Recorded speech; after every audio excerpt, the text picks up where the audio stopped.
Welcome to this beautiful experience. Oh, wow. Do we have a We've treat been for you looking forward to today? this for a long time to have Kirby Heyborne with us. Thank you, Kirby. The Kirby Heyborne, the Hi. amazing, remarkable, talented That's so songwriter, important to have the actor. Kirby Lee. That's right. Yeah. That's right. That's it. We are just delighted. And as you get on, please let us know where you're watching from. And please like High Five Live. They provide beautiful, inspirational videos every single day. And we have been very blessed to be part of that and to have wonderful guests like we do today. But I don't know they're any more wonderful in I any way know. than Kirby. Kirby. He's our hero and our kid's hero and then everybody's hero. You want to hear more? No, you guys, I think you're looking in a mirror. You're talking about yourselves.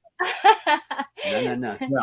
Well, Kirby, you are a legend, and we want you to know that our family, well, we raised our kids on the RM and the best 2 years, and they can pretty much quote those movies, and those were released like A day or two ago. 20 years ago or something. Yeah. So, RM was 21 years ago, and best 2 years about 18, 19 years ago. It's been yeah. a while. Yeah, and who wrote that? What, the best 2 years? Oh, yeah. Yeah. Scott Anderson. You Imagine that. Yeah. Oh, but it was a different one. And you directed it too. You've changed a little bit. Yeah, exactly. Exactly.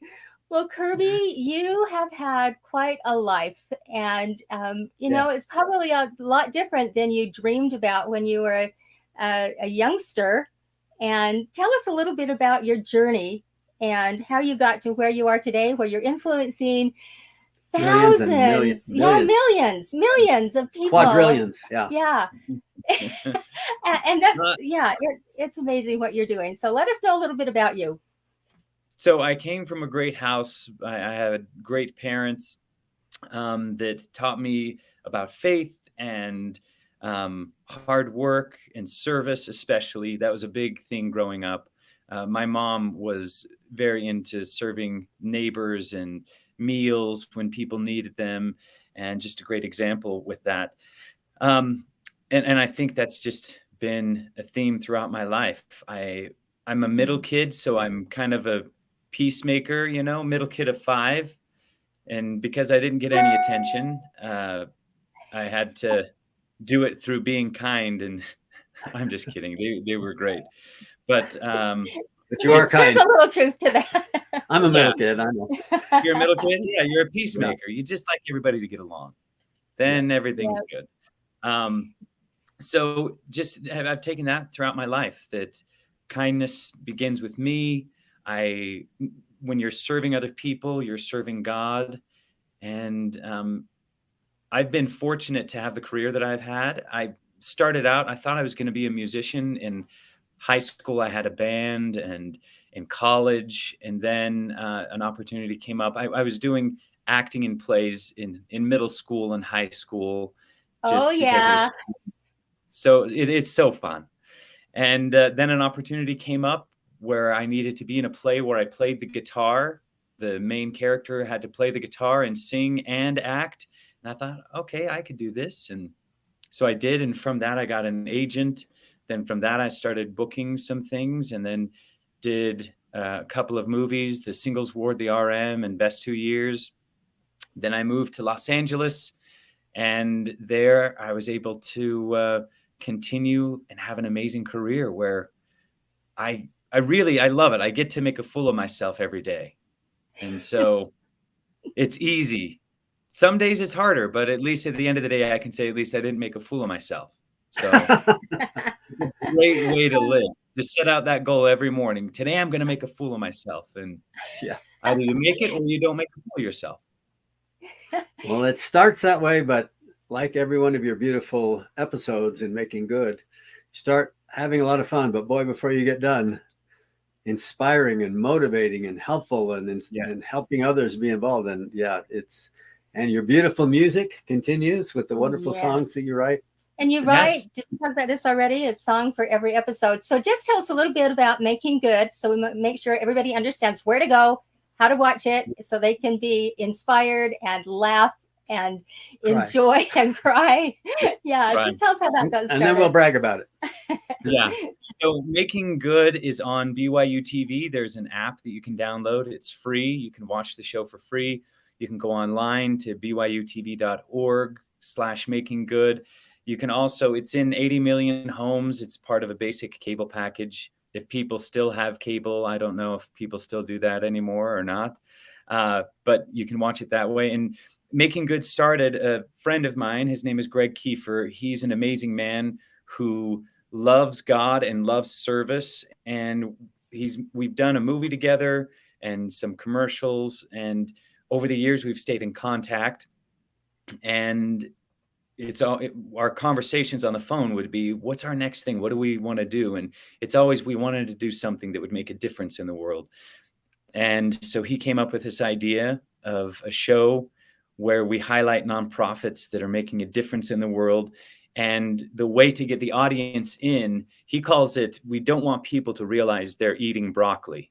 Hiding the broccoli in the show so that by the end of it, you want to binge more shows. So he felt like the way to facilitate that is having me go in with my sense of humor. And people like to see me suffer. The movies that I've done, the TV shows, people like to see me struggling. And so he said, that's what we do. We get you in over your head.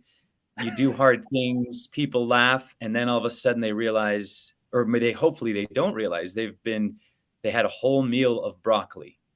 And that's what it is. Loved it. Yeah. Every show starts out with humor and fun. And then by the end, I'm crying along with the audience that's watching. Yeah. And it's because watching you be a cowboy wrangling up all them cattle. That was quite a time with those horses. It was amazing. And surfing, you were really quite a surfer, I must admit. I'm a good surfer. Yeah.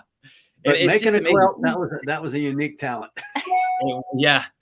It's still great because I get to push myself and do hard things. And hopefully the goal of the show is to get people to realize that you can do service no matter how inexperienced you are. You could be just like me and not know anything about anything.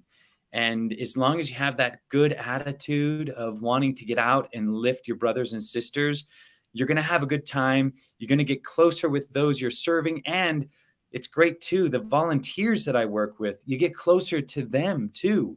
So service is such a unifying principle that it is a beautiful thing that we can all come together doing. And I love that. I come away from every episode a better man, a better husband, a better father, a better son, because I see the best people. I rub shoulders and hopefully some of their pixie dust rubs off on me.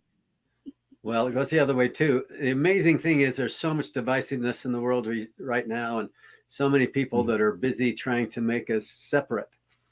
And every episode is like, let's reverse that process. Let's unite people. Let's help people realize that wherever we live in the world, we're all Heavenly Father's children, and we can learn to love each other and serve each other. And it's so inspiring. Amen. Yes. You want to tell us about your experience at the prison and what that was like for you and what it taught you? Oh, wow. Yes. That was such a beautiful experience. For those who haven't seen it yet, one episode of Making Good, we went in, there's a music program that a man started at the prison, at the state prison, and it allows these inmates to have an outlet and a connection with each other and a connection with God by connecting through music. And so when I went in at first, I've never been to prison, and it was terrifying. And then you hear from the guards saying, don't disclose any personal information. Mm-hmm. They will take advantage of you, manipulate you. And so I went in really scared and really closed off. And then I saw these men, and I thought, they're going to hurt me. They're going to try to take advantage of me. And so when they would offer their name, I was scared, like, can I even say who I am? I don't know what to do. But a day in, I had spent a 14-hour day in the prison with them. It changed. because these are people that are using forgiveness and using the atonement to become better human beings. They made a mistake and they realized that they are not their mistake. What's hard is that we still see them as their mistakes. And I learned after that first day that we're all a big family.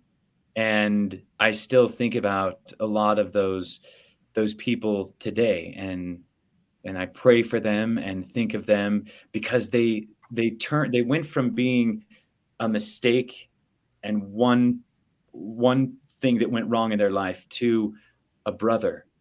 And it was amazing to feel that spirit there in the prison of people that really just, they're trying to be better. And it was a beautiful experience. We got to make music together. And I went from being scared to high-fiving on Friday. Yeah, this is pretty scary. Yeah. So it's incredible. You don't know how much we appreciate that. My brother was in prison some, and I visited him a lot and spent some time there with him, and took groups in to try to do sacraments and whatever. And what you've just described is really true. It is. And to help other people see it that way too. There's a humility there. Yeah. Mm-hmm. Well, I just love what you've said over and over. It's, the service is one thing, but it's secondary to the relationships that you create and nourish while you're serving. And we saw that when we watched your episode about quilts for Ukraine, wrapping Ukraine in quilts. Is that what it was? Yeah. They're wrapping the world in quilts. Wrap Ukraine with quilts. Yes. Wrap Ukraine with quilts. And that was just amazing. And that's the first one you've done internationally, right? Yes. And what an amazing organization too. Beth and Gina are amazing women that had an idea, and just in 6 months, they're getting millions and millions of dollars worth of quilts and time donated, because there's a whole quilting community that I didn't know about. Yeah. And they honestly, in your circle. they're the greatest human beings on the planet, because they want to serve. You make a quilt to give away. That's like just the nature of quilting. You don't keep it, you give it away. So you spend hours and hours and days and weeks and months making this piece of art, which it really is, thinking of someone else. So, wow, what a beautiful connection. And these women are so amazing. Now they're changing the name from Wrap Ukraine with Quilts to Wrap the World with Quilts, because it's yeah. So now they're doing it all over the world.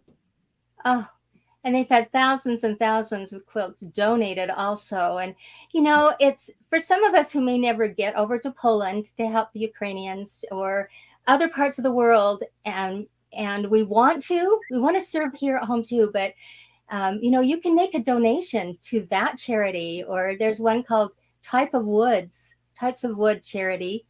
And they are over there just doing what those sweet ladies are doing, but they're just doing everything they can to help these people who are so in need. And amazing thing about you. Go ahead, Kirby. I was just going to say, that's one of the goals of the show, is to inspire people. You don't have to go down to Haiti and volunteer for a month and build a school, which is great. And if you can, you should. But if you can make a quilt, you can help someone. And that's exactly right. What's amazing is that now with the show Making Good, we've partnered with justserve.org. And so every week that you see on the show, there's a Making Good page on justserve.org where you can go and see how you can volunteer with Wrap Ukraine with Quilts, or see how you can volunteer with San Diego Chill, a hockey team, or Life Rolls On, all of these great organizations. So here's a plug, justserve.org. It's a great tool to find service opportunities in your own backyard, or even across the world, where you can donate time, money, even helping get the word out about these organizations. So go to justserve.org. I love the way the first part of every show, that's what you say. I went to justserve.org, and this is the organization I found, and look what comes of all that. It was amazing. You know, Kirby, you don't just bless people in this side of the veil. You bless them on the other side. Recently, we were with you at Roots Tech, and Yes. you were amazing. Oh, Did you have so much fun? I can't believe I get to do what I do. And I just go out with the attitude, I'll just have fun, make a fool of myself, and it works. It works. It works. You are so inspiring. It does relax other people that they can just be themselves, right? And it is so wonderful that you have found your niche. And it took a little while to get there. And then the Lord has just opened these windows and these doors for you to do what you love. I'm married to a man that got to do what he loved. He taught seminary and institute for 40 years and was a happy man, you know, be able to serve every single day like that and teach. And that's where you are. And what a blessing, and a blessing to so many people and to your family. I know that you have worked hard, you and Trish, to teach them the principles of service, and that they are all in too. Yeah, they're all in. Anything from Roots Tech that was especially memorable? You know, getting to hang out with Steve Rockwood, the CEO of Family Search, he's an amazing man and a humble and kind and competent man. That was amazing. The people that put on Roots Tech, it takes more than a village. It takes like almost a whole country to put that on. That is so an army. True. Yes, from the vendors to the people that are teaching classes like you guys, to even just the main stage event that I was a part of. There are dozens, hundreds of people that come together because they have this love of this family connection, the connection to ancestors. And everybody's there because they love that. I love the moments that I got to interview Jordan Sparks and Sean Astin and hear their stories. That was amazing. I've been a huge Sean Astin fan since I was a kid. And so to be able to sit down with him and hear how he connects, how with his own kids, how they're finding the beauty in connecting with their family history. Oh, that was so special. Yeah, I thought you helped him feel so comfortable that he could honestly say, I never even thought about this. Never been involved in it, never was interested in it. And then his daughter kind of got into it. And then he was there. And I mean, he teared up when he was talking to you and said, look, this really matters. This idea really about how we connect is so important. And it goes on to, you want to leave a legacy for your kids. And then that makes you feel, how am I honoring the legacy of all of the people that came before me? And it's amazing. I saw somewhere it's thousands of people had to come together to get to me. All of these different people had to get married and have kids, and then they met, and then they had kids, and then they met. There are so many generations of individuals like me that met, fell in love, and had kids. And because of those thousands of people, now I'm here. So it's so important that I honor them by living a life that's full of service, that's full of love, that's full of kindness, because that's what they would want. And I think that's so important to keep that connection. So important. And you know what? When we start to serve and meet more people and become involved in their lives, we find out we do have these connections with them. For example, we are related to you. To you. You are my 9th cousin once removed. Awesome. You're my 8th. We're closer. So we're closer a whole generation. Yeah, seriously. Which means she's a lot more quality. So I'll come to your guys' house. Yeah. Well, we'll claim you. And then we found another one, because you were talking about your ancestor, a grandmother, like 4 generations back maybe, who came to America, came to California and made her way to Cedar City, Utah. Yes. And then she had, I think, 3 descendants that were mayors there. Yes. I looked it up. All Heybornes, and guess Heybornes. What? My grandpa was the only dentist in Cedar City and was best friends with them. I'm sure they knew it. Well, maybe. They were way back. Well, he was way back, too. Yeah.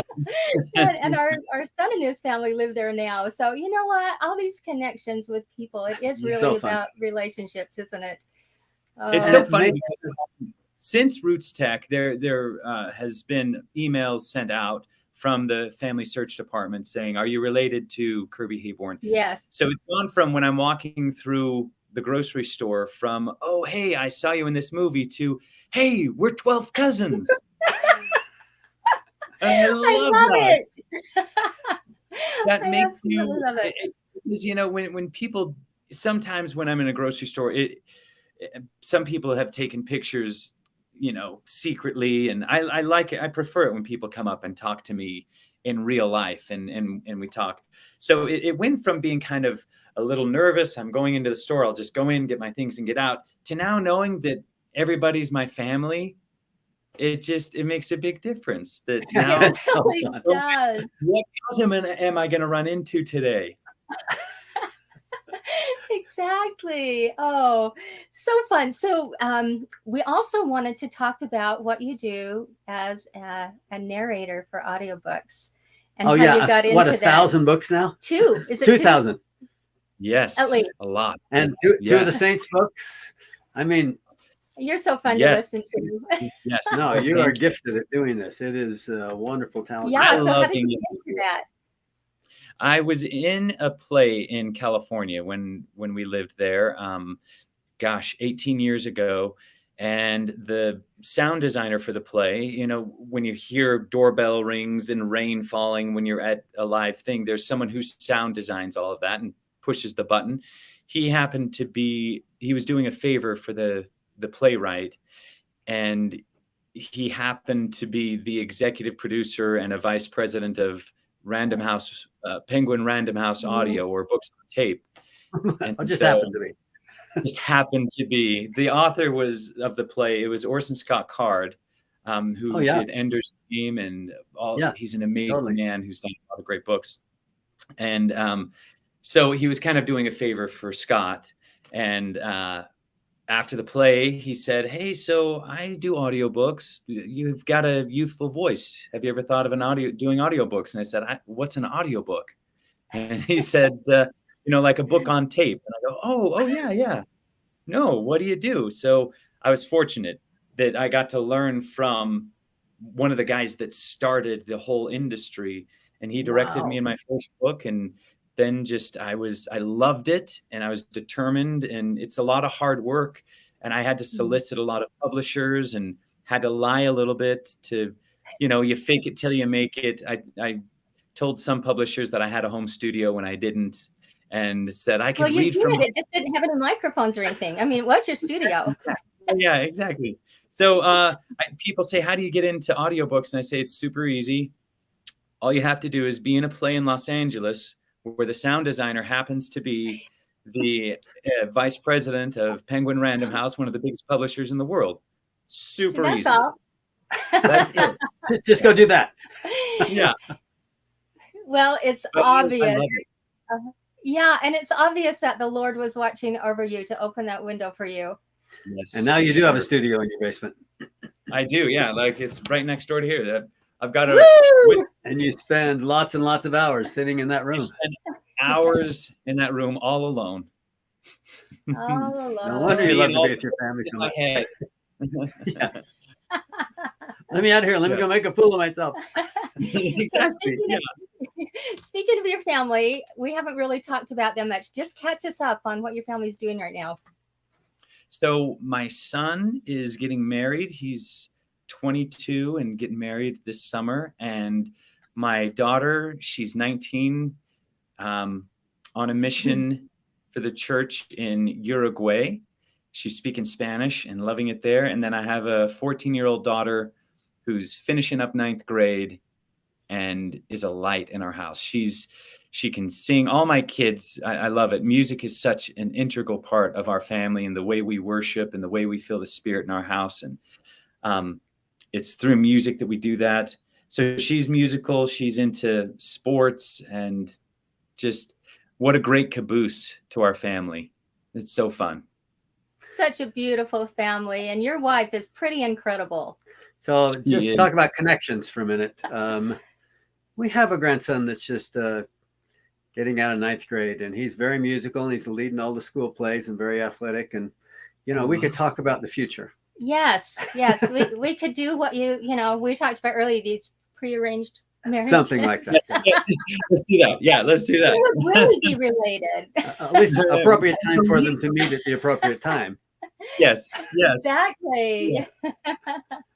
So fun. Yeah, my wife, she is amazing. We met in 7th grade, and we've been best friends for decades. We've known each other longer than we haven't, and it's awesome. I'm really fortunate. That. She's I often joke, but it's true that the Holy Spirit, his voice sounds awfully like my wife's voice. I get a lot of inspiration from my wife saying, maybe don't do that, or maybe do this. Yeah, I hear you.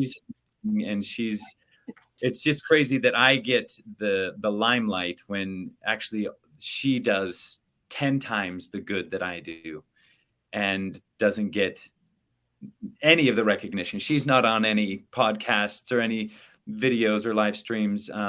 She's behind the scenes just doing it because she loves it. And I'm fortunate that that's my partner. So all of you listening out there, just applaud for Kirby's wonderful wife. Woo, Trish! Oh, that is Kirby, incredible. this has been such a delight. It really We has. hope we can maybe do it again. Because really encourage everybody to look at Making Good. This thing is amazing. Such an inspiration. Somebody asked, so let's tell them one more time how to get there. And so maybe you can download the BYU TV app is the easiest way. You can watch it on your phone, or if you have an Apple TV or Roku, it's just like Netflix. You download it from the App Store or Google Play, and it's free. You don't have to pay anything, which is crazy. How do they do that? I don't know. And then you can also go to byutv.org/makinggood, or just watch it on TV. Yeah. And it is so worth it. We've been binge watching since and it's so wonderful. And I don't know if we mentioned this, but Kirby writes a song to give to those volunteers for the organization that he has been involved with for like a week filming. Yes. And that is a lot of music. That is a lot of inspiration that you've had to pull down from heaven. And it's a good thing you're so talented. Oh, it's absolutely. I feel like it's God inspired for sure. Every time when I look at the blank page, when I'm there for that week, I look at that blank page that first night and think, how in the world am I going to do this? And then it's doing the work, the legwork, listening to what the families say, what the organizations say, writing down thoughts, and then giving it to God and saying, how can this be what you need it to be? And it always comes. And it's amazing. It always does. When you think about amazing. When you're in the service of your fellow beings, you're in the service of your God. And music is the universal language that also carries the Spirit. And you put those things together every time in such a beautiful way. It is incredible. It's so funny because, I helped come up with some of the aspects of the show, and that is the most stressful part of the show. And it was my idea. Sure. Everybody else is out having fun at the last few nights, and you're home in your apartment, wherever you are, writing music. Just crying over the pages. And, What a beautiful gift, though. And I just love the goal of Making Good, which is twofold, right? Do you want to share us what you hope that the audience members that watch this show will gain? One, that they realize that there are people in the world doing good, and that they can join up with any organization, or two, that they can go out and do good on their own. That's right. And that's exactly what people feel inspired to do, and inspired by you. Absolutely. Any last thoughts, Kirby, that you'd like to share? Just be kind to each other, lift each other, and this world will be so much better. If we look at someone and just love them just for being a brother or a cousin, then we'll all be so much happier.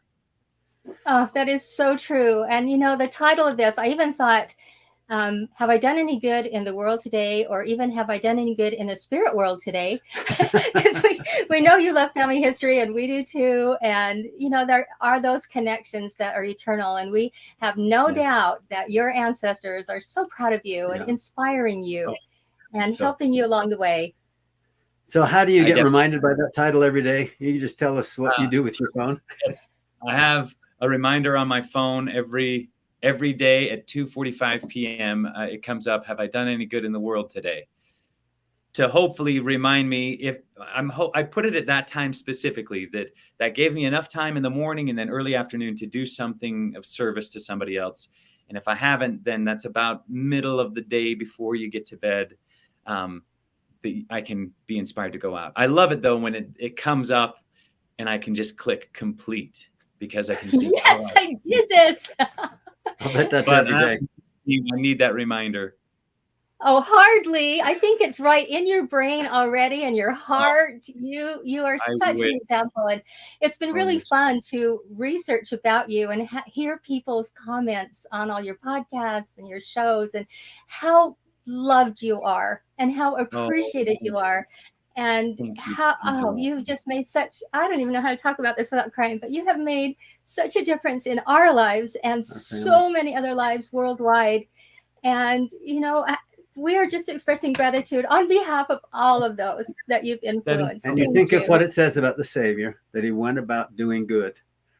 And that's exactly what you're doing. You're following his footsteps, doing the very same thing every day. And we love you, Kirby. We do. And we have to end with a song because you always do on the show. So on our show, let's do Have I Done Any Good? All right. Have I done any good in the world today? Have I helped anyone? Have I cheered up the sad? Maybe someone feel glad. That's Kirby. If not, I have. And we learn from our failures and we keep going and we keep trying to be Christ-like like you are. Thank you so much, Kirby, for being with us today. Thanks, Kirby. We love share you. this with everybody. This is such an inspiration. Please. Yes, thank you.